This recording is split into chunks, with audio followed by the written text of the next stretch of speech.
going to do. And God, I'm going to do to the best of my ability. As long as you give me direction, I will do what you want me to do. And spend the rest of your life doing it. God will bless you. And you'll find out that you'll have a happier life by doing that. By going without a lot of times. You know, with the missionaries going out into third world countries or wherever they're going to, they have to do without a lot of things. You'll find they are happier if they're doing what God wants them to do. They are happier in their condition than anyone here in America.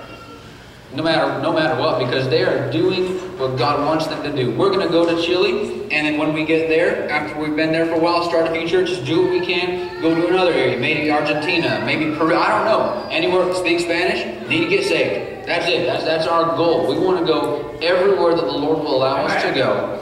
And with God's people praying for us, like the preacher said, we've got most of our support. We started Deputation about a year ago. God blessed tremendously in our Deputation. We don't need that much more money. If you want to support us, hey, no missionary ever turns down support. Amen? But if you can't, and if you can just pray for us, that's what we need. We can get more done for God having people's prayers behind us than we can have people's money. I firmly believe that. And if you will covenant with us to pray for us, at least, just pray for us while we are out. We will be eternally grateful for all that you will have done for us, and you'll be reaping benefits forever because you pray for your missionaries. Again, preacher, I thank you for the opportunity to be able to come to your church. Don't take it lightly, and I've enjoyed being here. Y'all have some good people here. Thanks a lot.